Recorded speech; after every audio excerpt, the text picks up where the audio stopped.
Do you ever find yourself watching the season 5 finale of Stranger Things and going into such a deep psychosis that you go out of your way to dissect every single season in relation to the year it came out and see how they might have affected each other and gotten us to the state that we're in today?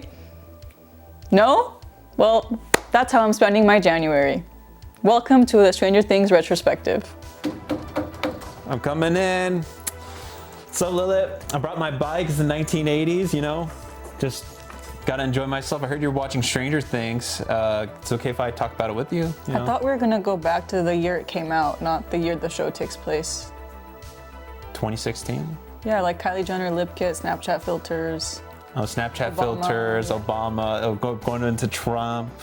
Before everything Yeah.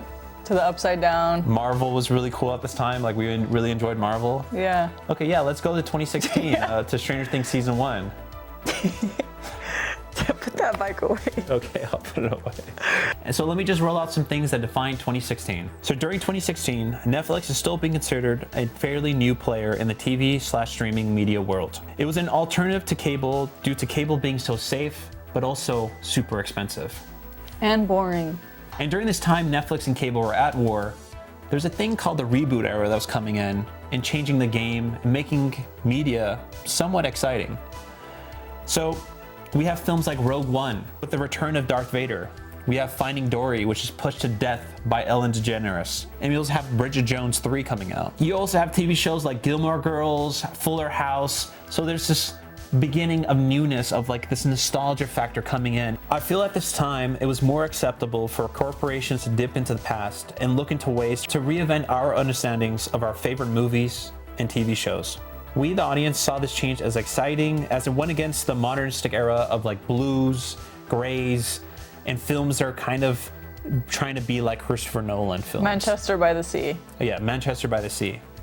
I believe Thor is a prime victim of this. I don't know if you guys remember, the OG 1 and 2 films of Thor were super serious and didn't know how to play with the characters of Thor, and no one really cared, no one really resonated. And then all of a sudden, Taika Waititi comes in, indie director no one really knows, makes Thor into this loud, comedy-driven, colorful, also unpredictable. Needle drop mania. And needle drop mania. And so that was that new era. Guardians of the Galaxy is a prime example of that. So what was really nice is that we as fans weren't really called consumers, or we weren't watching content or seeing how long we can binge watch content. We're just people, right? And I'm not trying to sound like, oh, 2016 was when we were pure, but I kind of feel like corrupt yet. We weren't corrupt, but like it feels like we weren't techified fully. Well, yeah, TikTok wasn't a thing. Vine was cool. Trevor, did you do your homework? No, I lost my spinner, so I was kind of distracted.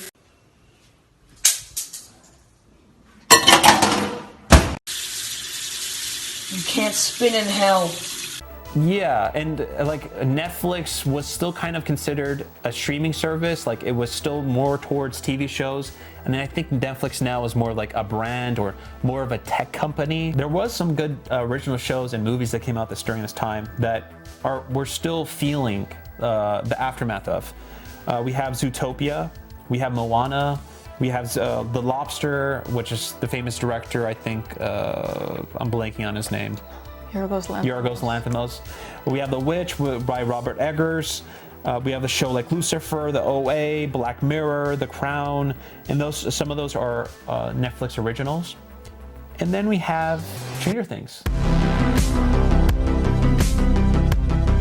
So Stranger Things had that perfect balance of wanting change from the modern era and also channeling back from the fond memories of the past, and made a show that is unforgettable. But what might be forgettable are some little tidbits that I'm gonna sprinkle in from what happened in 2016. So during this time, we had the body positivity era, where people started expecting diverse characters, more representation, and people who reflected society. We also had Glenn and Abraham dying in The Walking Dead, which spurred huge fan reactions, and a lot of people stopped watching, but also... Including me.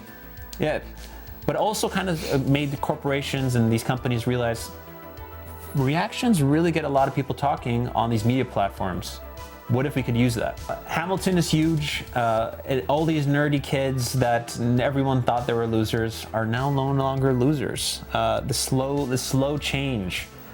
I would run We have Leonardo DiCaprio winning his Oscar, his first, maybe his last, we don't know. Pokemon Go is a craze where everybody's outside walking. There's people who don't even know what Pokemon is and they're playing that game. Hillary Clinton's saying Pokemon Go to the... Pokemon Go to the polls. Barack Obama ended his presidency and Donald Trump was elected. So in a way, this was the beginning also of the split of America. And if you get offended by that, you cannot deny that it is the split of America. We completely changed after this year.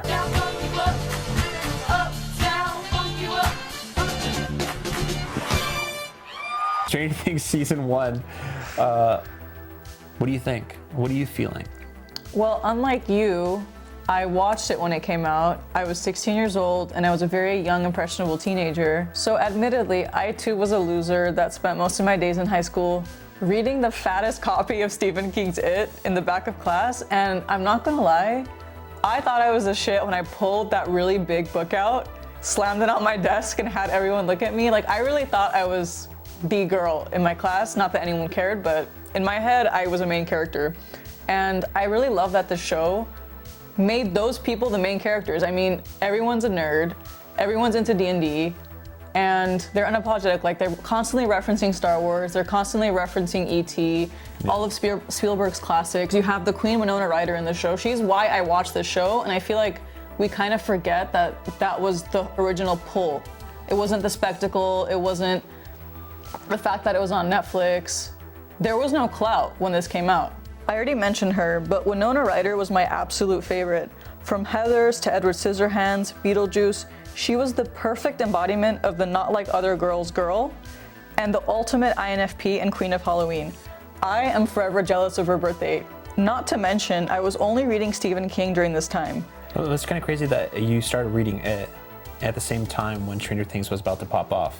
Literally. Like, it was literally like perfect timing for you. I'd read Carrie, I'd read The Shining. I was on a grind for Stephen King.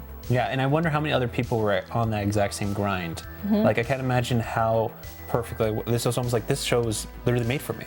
Yeah, because at that time, it's a common notion, but a lot of misfits or people that don't feel seen get into horror because it always has marginalized people or their experiences represented through horror. But the first time I was exposed to Stranger Things was I was scrolling on Vine one day and I saw an edit of Mike and Eleven, and I swear to God, the first thought I had was, did I miss this movie? Because I'd seen every 80s movie at that point, and I was so confused as to how I hadn't seen a romance with Winona Ryder, and I just loved how the kids looked. Like, they looked equally adorable and freakish at the same time, and I was immediately hooked just from seeing their kiss scene. I remember that was the first thing I saw. Yeah. And I just wanted to watch the show to get to that part. I was like, how do these two end up together? Like, I got up and then I said, kissing sucks. And then Finn was like, that wasn't too bad. I was like, okay. How did you watch it edit on Vine? That's like, I'm kind of like imagining, because the Vine was only like 4 seconds long. How long was it? 6 seconds. So it was a 6-second edit? I'm telling you, somehow 6 seconds on Vine felt like 30 seconds. I mean, one thing thank that God I for will that. forever mourn is I broke the hard drive that had, I was so psycho that I downloaded every single Vine edit that I had revined on my page, and I genuinely remember the best edits in my head. I still do, like the songs. I had some Walking Dead ones, I had Anakin ones. These kids think they're on something. I'm sorry, we were there. I was there from the get-go. Back in my day. I made edits myself. You sound like an old, we saw old. The show took all the aspects that you were saying where nostalgia was trending, reboots, but it had that progressive view, as in it was told through the perspective of a marginalized family, AKA Joyce Byers. She was a single mother who dealt with an abusive husband who was both emotionally abusive, physically abusive. She had a queer son, she had a freakish teenage boy, but she was handling this all herself, and we got to see her experience told so thoughtfully. And I'm sorry, like 80s movies, they're still amazing looking, they're still wonderful, they still bring the sense of childhood, but we weren't progressive then, and we never got to see female characters in this way. We never got to get this deep into characters' lives because they were limited to films. So the fact that we got the cinematic approach of prestigious TV shows put in the 80s with such amazing writing, I mean, it was genuinely godsend. The same can be said about Nancy, who was slowly realizing that her nuclear family was toxic and that she would never want to face that same fate as her mother. Again, this is unheard of in the 80s. 80s is trying to push us to have a nuclear family. It's not saying, girl, go be a boss. Yeah, sure, there's characters like an Alien, you know, girls with guns shooting people, girls kissing punks, but that's still just kind of there for the aesthetic value of it. It's not like I'm gonna think about that and be like, wow, I'm inspired. You may say I'm a dreamer. Yeah, it's not really getting into the nitty-gritty of what a woman was like during that time. You know, what was she thinking about? Yeah, because was they she didn't depressed? have. What was she feeling? They weren't, you know, out there like we are now. They weren't directing anything, writing much of media. It was still a very patriarchal world. I'm gonna go more about the female characters because that was one of the things that really stuck with me and made me look forward to more seasons of the show. And this isn't going to age well, but I'm going to look back at these characters as some of the icons of my adolescence. Even though Eleven was inspired by E.T., Millie Bobby Brown's vulnerable performance and chemistry with the rest of the kids made her beyond just a symbol of childhood magic. That is full-blown shade from my end, by the way. Yeah. We actually got to sympathize with the childhood magic. This girl got like tortured in a lab her whole life. She didn't even have a childhood herself. Like, how could you represent childhood magic? Okay, we did not just love her because she could use telekinesis. And this is what blows my mind, is that a lot of the times when we look back at characters, we do kind of like them for the surface level attributes that they have. But this was the first time I saw a character who is supernatural, but is so human. And I think Carrie had some essence of that, but she didn't really get to live, you know? She had a horrible, cruel fate. And with Eleven, it was so refreshing because we were actually seeing someone who had that similar experience or was really misunderstood, but was given a chance to start to explore her humanity and was also accepted by such loving characters. Yeah, and I think that like a prime example of that, of the moment of her realizing she's alive and she's a girl and she's in this society, was when she goes in the recliner and she's like even scared to sit on the couch and like press it to open it up, and she's just like frozen because she never has ever felt that feeling of a recliner. She never sat in a recliner. But doesn't even understand like this is so fun. She thinks this might be a roller coaster, and I've never felt this before in my life. And I don't know about you guys, but like when I saw that, I was like, this girl is locked up in a gate for like 10 years, and I believed it. Like when I saw them when she was frozen, I'm like, Thespian. I believe that shit. You know? I did too. And like that's the detail that won me over. I'm like, this TV show is ballin'. She also got scared of a music box. I remember Oh when my the music God, box played, yeah. she didn't even understand what that was. Like, I'm getting emotional. That's why I'm like, Stranger Things season 1, the details. There was so much thought, and So much all thought. these things all these examples that we bring up, she was never telling us like, I don't know what a music box is because I've been in a lab. We're just seeing her react to her surroundings, which I can't believe I'm saying this, but this might be writing of the past, you know, like where this is something that we might not see again in such a big show. Yeah, you know what's so sad too is like, how the hell were the same, okay, if it's realistic that the directors wrote this, how are they the same people who are like, wait, they need to be told that there should be demigorgons in this like desert area? Let's not Let's not taint this video yet. Yeah, they're the ones Let's not taint this they're video. the ones like we're putting in this moment where she's opening up a music box and has never heard this music before in her life, and she's amazed by it. But we, the audience, are seeing like almost this is a restart of us remembering how new everything was when you're a kid, right? And like 11 was that perfect embodiment. So it's like I don't know how it's the same writer, but Lily, let's continue. I don't want to sidetrack you. I cry. This isn't like one of your campaigns. You don't get to write the ending. So we did not just love her because she could use telekinesis. She was empathetic, kind, and loving. She'd only ever dreamed of getting to embrace that. We saw this especially conveyed when she looked through Nancy's photos and saw herself in a wig. I thought that was pinnacle of writing a female character at that time. Yeah, still is. But guess what?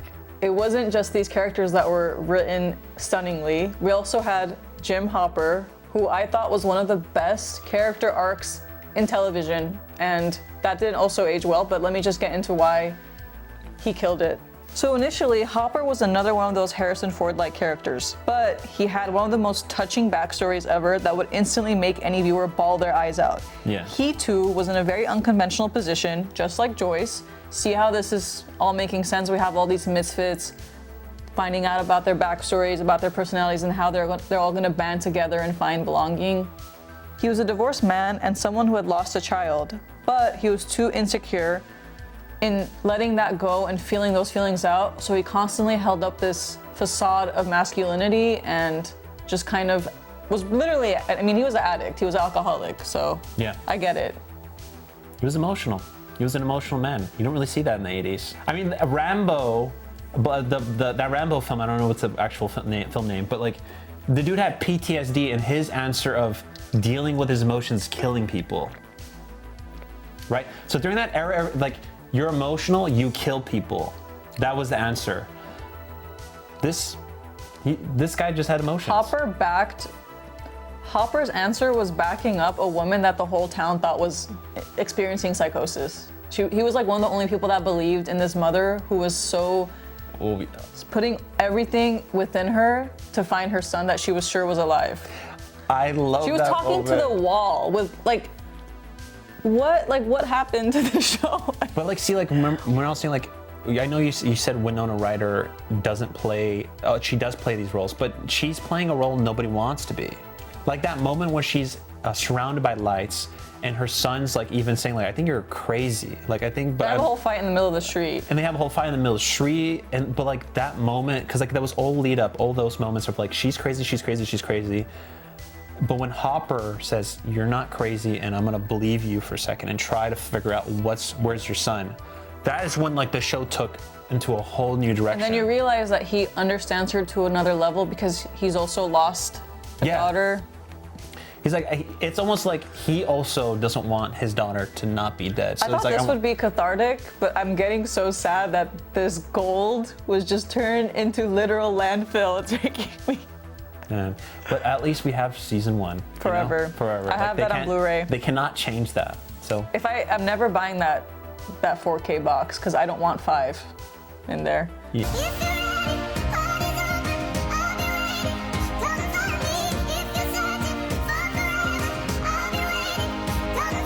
This is why the show is so special. The writers and creators were sympathizing with the losers and the freaks. From the core 4, to Jonathan being favored over Steve, to even going as far as to humanizing Steve and redeeming him who would have otherwise been a typical jock character. The fact that all these misfits teamed up to defy the unexplainable, the stereotypes that had been assigned to them without their consent, and to fully embody the fact that they were different by supporting each other through love, friendship, that was magic.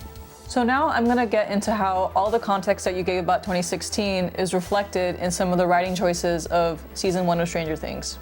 Stranger Things' very existence is an amalgamation of the reboot era, nostalgia, and the alternative, cool hipster cousin that was once Netflix, being our new preference.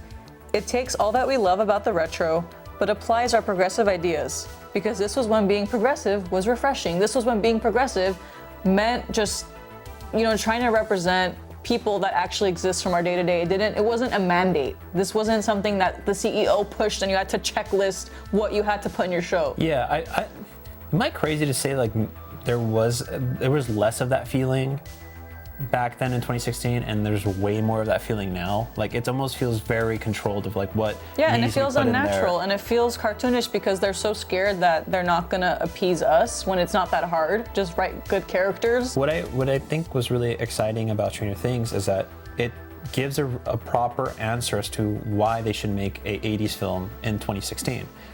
You just brought it up. Where you use the characters that you don't normally see. Yep. You give them a new purpose and highlight an area that's never been shown. Yeah, I want that. And we actually get to see their day-to-day. We get to see their character progression. It's not just them on this Goonies adventure that is just... Yeah, it's like, I already know this. No, I didn't know this. No. I never knew that the 80 people from the 80s could be like this. I didn't know that this was even a untouched area. So when we get into like modern day films and cinema, it's kind of like, you're not really moved by anything because you already know it's a thing. You're like, yeah, just and now it just feels like have a queer character, have a person of color, have an iconic 80s song that we're all gonna make edits of with a slow motion moment. It's like, what? This should not be a checklist. Yeah, and that's why Sinners is, I think, one of the better films of this year because it doesn't feel like it's doing a checklist. It's just like, here's a director, he's making his film that he wants. That's it. Like, And I haven't felt that in a while. Of people that love and believe in his project, and he loves it. It should come through that. Film, art, cinema should come through here. It shouldn't come through someone saying like, we better meet this deadline and this budget and this. That's not what art ever was. Do you have like Michelangelo making David and someone being like, you better make the David by November? Well, of course there was like the families that funded his thing. Yes, they did, but it's like the families who were funding it, they were like, we understand you're a genius. Yeah, do your work. Well, we'll bring you coffee now and then. We do kind of want this to look nice, like make it really good, because I don't want you to make shit, because it's under my name. Yeah, but you get what I'm saying. No, I get what you're saying, but like that was the thing. It's like, you better not make it bad They didn't have because Bob it's under my Iger. name. They didn't have Bob Iger. They're like, oh, if your character has any sense of a flaw, that might be really bad. It might make us look bad, so kill them off. I'm still butthurt from Ben Solo forever. Yeah, by it's the way. like what? Like, you guys redeemed Hitler 2.0, aka Darth Vader, but now it's risque to redeem this legacy son of an entire series. I don't get it. Okay, we're getting in a tangent, but Yeah, I'm gonna have to edit this all. no, but so what's so great with Stranger Things Part 1? It feels untouched. It feels like a pure child. This is just writers cooking. Directors cooking, lighting crews cooking, and they're just like all doing their own thing. I think this was probably shot in red too. Like that was like the whole new thing, like red cameras, it's raw, you can do everything and change the colors on post. And like that, this was like the example from that era of filmmaking on cameras. I might be wrong, but if I'm right, we're using this. Oh my god, Nelly. Oh my god, Nella. My mom has been texting me and she was like, I'm so done with you. I've lost all my patience. I'm taking away your laptop and no, I'm alive. So this will be more of a prominent theme in season 2, but you brought up body positivity, diversity, and fan reactions. Yeah. I feel like all of that is represented by everyone's reaction to Barb. To be honest, Shannon Purser, you seem like a great person. I could care less about Barb. To me, she was what the writers had written, which was just this throwaway death to give Nancy involvement in the story. So I was personally really shocked that people were making one of the biggest trends after the show, justice for Barb. And because of that, oddly enough, season 2 was very altered in terms of Jonathan and Nancy's purpose and their part of the story. I'm not sure if this is the first time a show got altered through fan reactions, but for me, it was the first time I'd witnessed it. And I think because Netflix wants to play it safe and not lose any subscribers, they literally decided to make Nancy's entire plotline in season 2 about Barb. And I'm gonna get into that when we talk about season 2, but when an artist is making art, they at least want to get a reaction, whether it's negative, positive, happy, sad. Yeah. And then they just kind of move on and continue the story the way it was meant to continue. So I think what happened with Barb's plotline proves that, first of all, the show was never meant to be more than one season. It was meant to be an anthology. Because clearly it was an empty slate and they were like, oh, why don't we just address this big elephant in the room that was never meant to be an elephant and make Barb this prominent, why were her parents in season 2? I don't know. I thought she was dead. But I think what's nice is that Shannon Purser got to be in Riverdale and she has her own Netflix movie, which I'm not sure if that aged well, but it is cool to see actors get more opportunities from unexpected fan reactions. And it was really fun when it was happening, but a part of me just really didn't understand the big deal because, I don't know, sometimes you just need a throwaway death to get their characters to understand the stakes of what they're in.